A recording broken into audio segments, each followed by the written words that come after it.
High বন্ধুরা, আজকে সারাদিন প্রচুর ব্যস্তর মধ্যে কাটলো, সেগুলো আপনাদের সঙ্গে শেয়ার করব। চলেন শুরু করা যাক।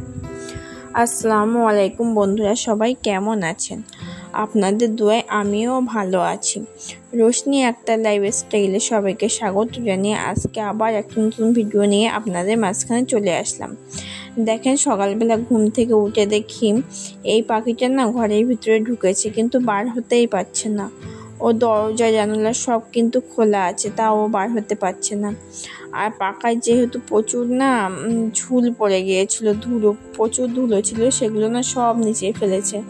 সেই জন্য ভাবলাম আজকে পাখাটা পরিষ্কার করে নিই। অনেক দিন ধরে ভাবছি করব, কিন্তু এত আলসেমির জন্য না সেই জন্য করাই হচ্ছে না। আমার নিজেকে অলস লাগছিল।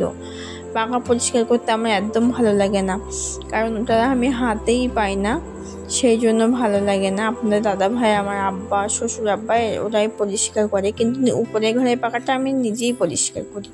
আর নিচের ঘরেরগুলো না ওরা পরিষ্কার করে, কারণ আমি ওগুলো না হাতেই পাই না। বড় টুল নিয়ে এসে তারপরে পরিষ্কার করে। যাই হোক, পাখাটা পরিষ্কার করে নেই। প্রচুর ধুলো জমে আছে পাখাটায়, প্রচুর ধুলো জমে আছে, সেগুলোকে পরিষ্কার করে নেব। পরিষ্কার করা হয়ে গেছে, এবার ভাবলাম এই টেবিলটাও পরিষ্কার করে নিই। প্রতিদিন কিন্তু মুছি, প্রতিদিন ঝাড়ি, প্রতিদিন মুছি, ঝাড় দেই, সব কিছু করি, কিন্তু তাও না প্রচুর ধুলো হয়। কোথা থেকে যে হয় জানি না। এখন তো কাঁচও লাগানো থাকে বারান্দায় বেশি অংশ দিন। প্রচুর গরম পড়লে একটু কাঁচগুলো খুলে দিই, তাও যে এত ধুলো কোথা থেকে আসে ঘর বাড়িতে বুঝতেই পারি না। আমাদের কিন্তু রাস্তার ধারেই ঘর না, রাস্তার ধারে দোকান আর ভিতরে ঘর, তাও প্রচুর ধুলো হয়। কি জানি কোথা থেকে হয় এত ধুলো। এই যে আমার সব পরিষ্কার করা হয়ে গেছে। খাটের ওপরে যে নোংরাগুলো পড়ে আছে না, ঝাড় দিয়ে নিই। ঝাড় দিয়ে নিয়ে তারপরে নিচেরগুলো ঝাড়ু দিয়ে নেবো, নিয়ে নোংরাগুলো ফেলে দিয়ে তারপরে মুছবো।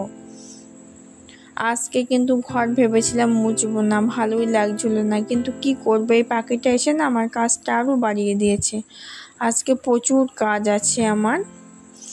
ঘর বাড়ি ঝাড়ু দেওয়া হয়ে গেছে, এবার ঘর বাড়িগুলো মুছে নেব। আমি কিন্তু না লাঠি দিয়ে ঘর মুছতে পারি না, আমি যেন দেখি আমার যেন ভালোই লাগে না। ওর থেকে আমি হাত দিয়ে খুব সুন্দর মুছি। উপরে ঘর বাড়ি সব মুছে নিচে চলে আসলাম। অনেক দিন ধরে ভাবছি যে এই চুপড়িগুলো না কেমন যেন একটা গন্ধ লাগছে, সেই জন্য পরিষ্কার করব। ভাত তরকারি সব কিছু ঢেকে আমরা এই দিয়ে প্রচুর গরমের ভিতরে আমার যে নিচে এটা ছিল, মিট কেসটা ছিল, সেটা না আমার মনা প্রচুর করে, সবসময় খুলে খুলে রাখে, একটা পাল্টা খুলেই ফেলেছে এরকম করতে করতে। মিস্ত্রির কাছ থেকে আবার ঠিক করে নিতে হবে। যাই হোক, চুপড়িগুলো মেজে নিই, মেজে ধুয়ে নেব।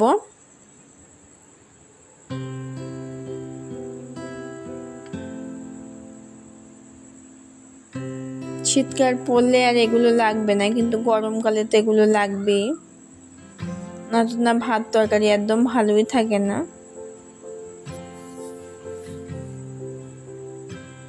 এই যে আমার মাজা হয়ে গেছে, এইবার ধুয়ে নিচ্ছি।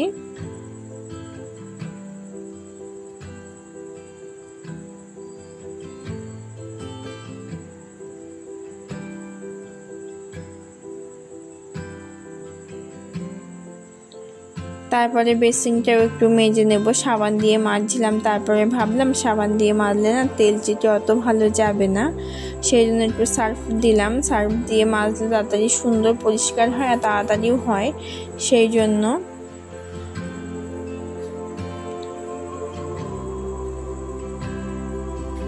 মেয়েদের যদি সারাদিন কাজ করি, সারাদিন কাজ করবে না, একটার পর একটা লেগেই থাকবে।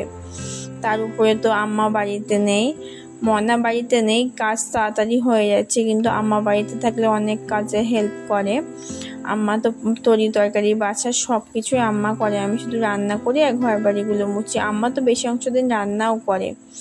যাই হোক, গ্যাসটাও একটু মুছে নিলাম। প্রতিদিন সন্ধ্যেবেলা কিন্তু আম্মাই রুটি করে, আমি কোনোদিন রুটি করি না, কিন্তু আজকে আমার রুটি করতেই হবে রাতে। আপনার দাদাভাই বাড়ি আসলো দেখলাম কিছু মাছ নিয়ে এসেছে, কিন্তু এই মাছগুলো আমি রান্না করব না, কারণ আম্মা বাড়ি নিয়ে মাছ বাঁচবে কে বলেন তো।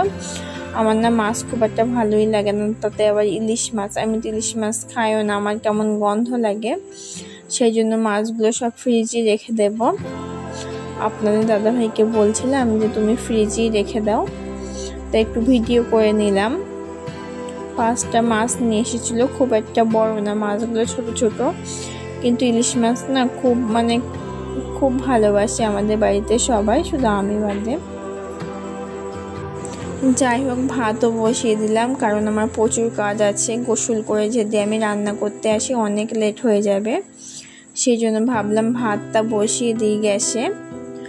আজকে আলু ভাতে, বেগুন ভাতে আর টমেটোর ডাল ভাতে, সব কিন্তু ভাতে দিয়ে দেব। আর কালকে মাংস রান্না করেছিলাম, সে মাংস আছে, সেই জন্য আজকে কিছু রান্না করব না।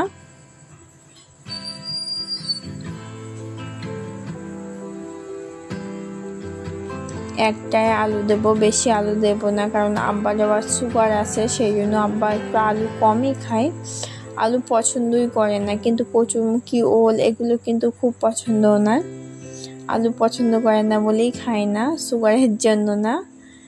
যাই হোক, আলুটা কেটে ধুয়ে নিয়েছি। ভাতও কিন্তু আমার ফুটে গেছে, এবার আলুটা দিয়ে দেব। আর কিছু ডাল নিয়ে এসেছিলাম, সেই ডালগুলো একটু ধুয়ে নিই।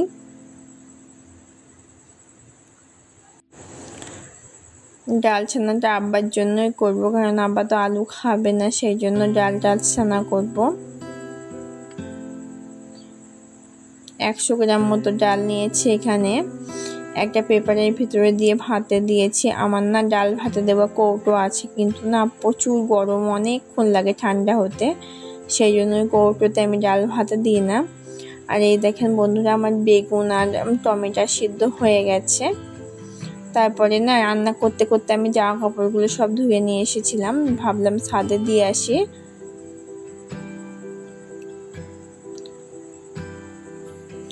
রান্না কিছুটা হয়ে যায়, কিছুটা বাকি আছে, একটু পরে করব। আর ভীষণ রোদ্দুর ছাদে, সেই জন্য ভাবলাম পাটকাঠিগুলো একটু উল্টিয়ে পাল্টিয়ে দিই, তাহলে তাড়াতাড়ি শুকিয়ে যাবে, আমি বিকালে গুছিয়ে নিতে পারবো। যে পরিমাণে বৃষ্টি হচ্ছে তার কি বলবো, প্রতিদিন 2 বোঝা 3 বোঝা করে গুছিয়ে নিলেই হয়ে যাবে, কিন্তু বৃষ্টির জন্য তো তার উপায় নেই।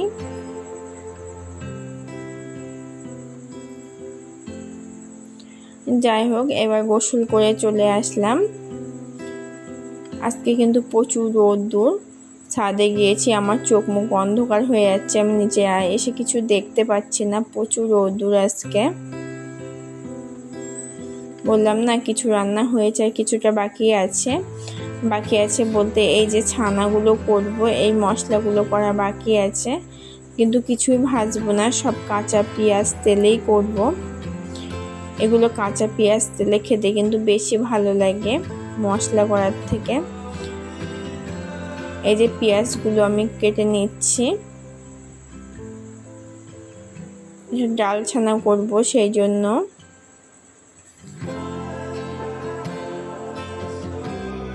কাটা হয়ে গেছে, আর বেগুনের বোটাটাও আমি কেটে নিলাম, আর উপরে যে খোসা আছে না, ওই খোসাটা তুলে ফেলে দেব।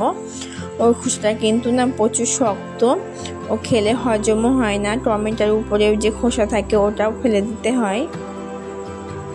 এই যে আমার মশলা সব করা হয়ে গেছে। এরপরে একটু কড়াই তেল দিয়ে টমেটোগুলো না প্রচুর রস থাকে, সেই রসগুলো মেরে নেব, বেগুনেও থাকে। এই কড়া বসিয়ে দিয়েছি, একটু তেলও দিয়েছি, এবার টমেটো দুটো আগে দিয়ে দেব।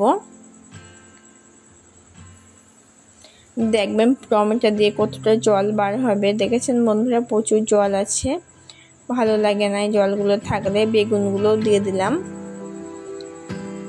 দিয়ে সুন্দর করে নাড়িয়ে না খুব সুন্দরভাবে একদম শুকিয়ে নেব জলগুলো। দেখেন জলগুলো পুরো শুকিয়ে গেছে, এবার নামিয়ে নেব, নিয়ে এবার একটু ঝাল পুড়িয়ে নেব।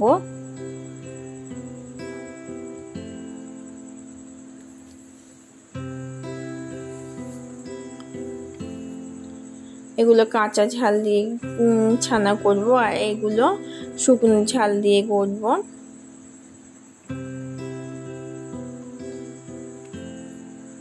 সব ছানা আমার হয়ে গেছে। এত গরম হাত দিতে পারছি না একদম। যাই হোক, সব ছানাগুলো কমপ্লিট করলাম বন্ধুরা। এবার দুপুরে খাওয়া দাওয়া করে নেব। আজকে আমার ভিডিওটা কেমন লেগেছে কমেন্টে নিশ্চয়ই জানাবেন। যদি ভিডিওর মধ্যে কোনো ভুল ত্রুটি হয়ে থাকে ক্ষমা দৃষ্টিতে দেখবেন। সবাই ভালো থাকবেন, সুস্থ থাকবেন। পরবর্তী ভিডিওতে আপনাদের সঙ্গে আবার দেখা হবে। আল্লাহ হাফেজ।